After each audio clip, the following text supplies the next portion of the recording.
I recently just picked up a Leica M11 Safari. This is a special edition of the M11. It's an M11P, and I'm planning to use this camera for a very long time. I bought this camera for a number of reasons, and this video is not about why I got this camera, but I'll tell you the number one reason straight up. It's my favorite color. I just love the color green. I also love that it's brass, and I plan to age this camera. But in talking about aging a digital camera, like how long does tech actually last and stay relevant? So today I want to talk about the M11 line and my personal thoughts on the longevity you can expect from the M11. Now, I've been running a marathon for like the last 45, 60 days or so. I've been in Death Valley, I've been at NAB, I've been in New York City, I've been in Wyoming, I've been in LA a couple of times. Like, I've just been running myself crazy for the last 45 days. I was using the M11 and then that sold off and I've been using the Safari now. I've already put this thing through a lot of use. And today's video is kind of special for me because today is my birthday, and I'm not one that like goes all out and tries to celebrate birthday things, but I have done a sale on very good presets today only.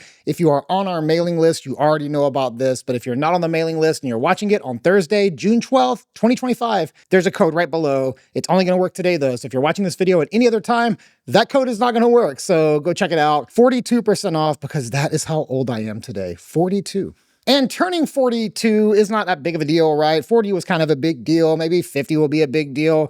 But it does have me thinking about everything that I've experienced up to this point. You know, and it's really a conversation of like longevity. At this point, I've had longevity in a career. I've had longevity with my marriage of 15 years. I've had longevity with my kids who are like almost halfway grown. When we talk about the M11 today, is it a camera that we can say will have longevity? Mechanical cameras, I think there's a lot to be said about longevity. I have some back here like this one. This is my Hasselblad 500 CM. This camera is from the 60s, so it is about 20 years older than me.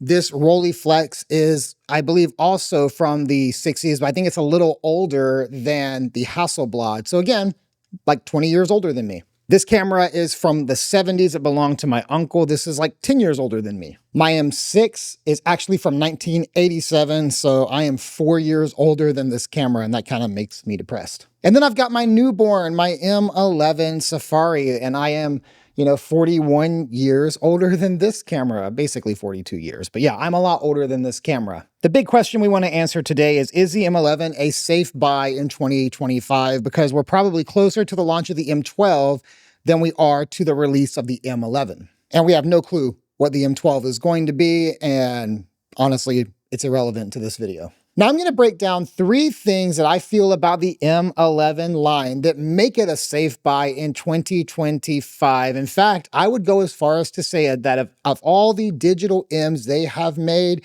the M11 line is going to be the one with the longest foreseeable shelf life. And I do know people that still shoot an M8 or an M9, 10, and you watching, you may shoot these older M's as well, and they've had a great shelf life as well. But I think if we were to fast forward 10, 15 years, the M11 will still be a relevant camera. So let's talk about why.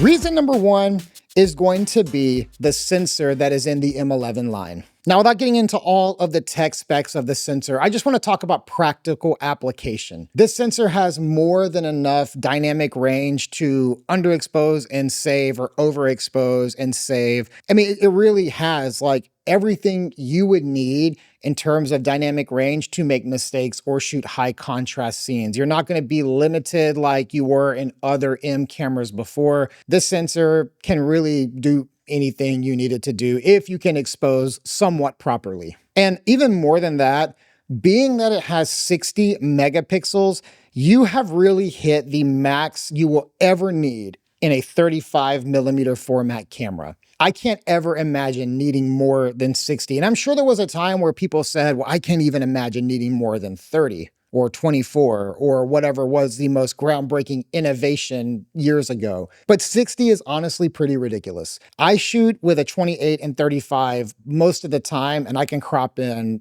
basically as far as I would ever need to and lose nothing. I mean, even down to like a 6 megapixel file still looks good.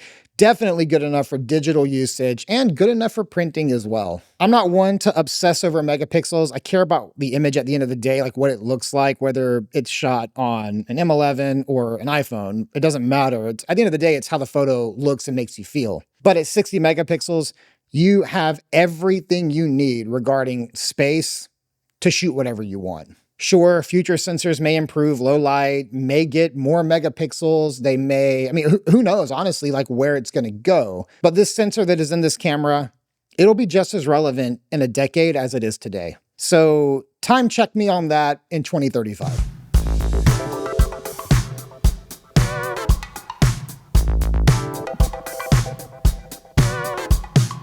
This next reason is honestly like why I think it's going to have the longest shelf life, and it is the inclusion of USB-C.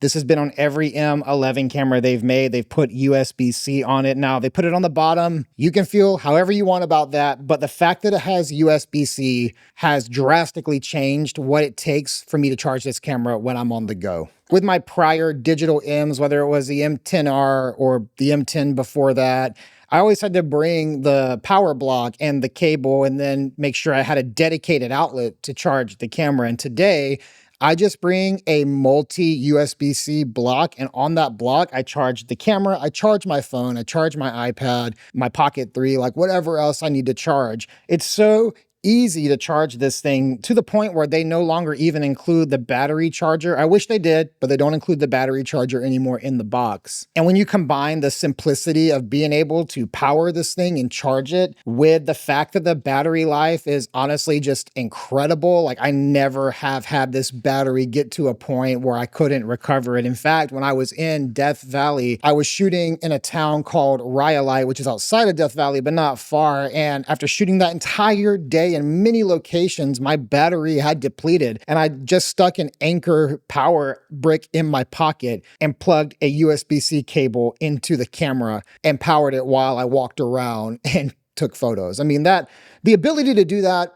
gives this camera such an advantage over any other Leica M that has ever been made. And when we think about USB-C, this isn't some passing model. When we think about like the standards of USB, they last a very long time. USB-A, which is the little flat one, that became relevant like 30 years ago and has survived this far. It's still being used today for various hardware charging or even connecting to computers through dongles and stuff like that. Like USB-A is still kind of around. And I think we're going to see USB-C last a very long time, being that like the EU has made it a standard and now it's a standard in the US as well. It's going to be around for probably 30 years, maybe more, who knows? Like, I mean, I'm not a tech guy, but I'm predicting USB-C isn't going anywhere for a long time. By the time USB-C is irrelevant, we'll be charging everything wirelessly. So powering a digital camera is very important. And this one powers easier than any other M ever made, which is going to give it incredible longevity. Before we get into the third and final reason, I just want to take a minute and invite you out to Wyoming with me this fall in October, an incredible workshop on storytelling in photography. We're going to be in Grand Teton in the Jackson Hole area. We're going to be going to some incredible locations, places that unless you've come to this workshop, you may have never been to before. And I'm not talking about like the scenic overlooks. We're going to do those as well, but I'm talking about some other places that you may not have been able to have access to before. I'm super excited. Ask me if you want more information or just get signed up and come. All of the information for this workshop is linked below. It does have a limited number of seats and we have less than 5 left. And so go ahead, reach out or get signed up for this workshop if it's something you would love to attend and experience. There's no place in the world like the Teton mountain range, like Jackson in that area. And I just know you will leave that place incredibly inspired and with some new skills to develop a body of work wherever you are or wherever you shoot. We're going to the Tetons because that's an incredible place to make a body of work, but the things you're going to learn there are going to carry carry into wherever you shoot. So hit that link below and get that info, and hit me up if you have any questions.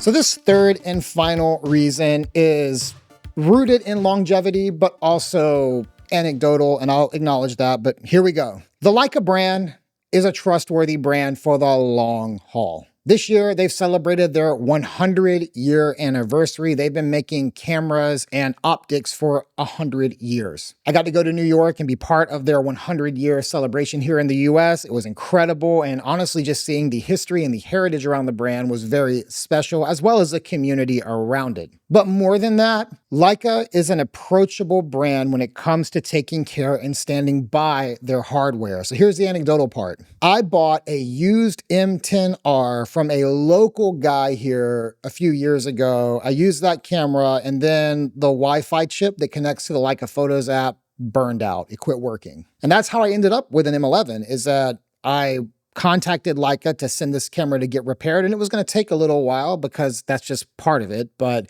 in that time, I couldn't be without an M body that had high resolution because I had jobs. And so I bought an M11 while the M10R was down. The anecdotal part, and where I'm going with this, is that I was not the original owner of that M10R. I did not have a receipt for that M10R. I just reached out to Leica and they said they would fix it, and they didn't give me a cost to fix it. They just said they would fix it. It was that easy. In the same way, I once bought a new lens from Leica themselves, and when I got that lens, it was back focusing, and it was a big bummer because it was like a pre-ordered lens that took a while to get. So they took it back, and in 24 hours, they had replaced it.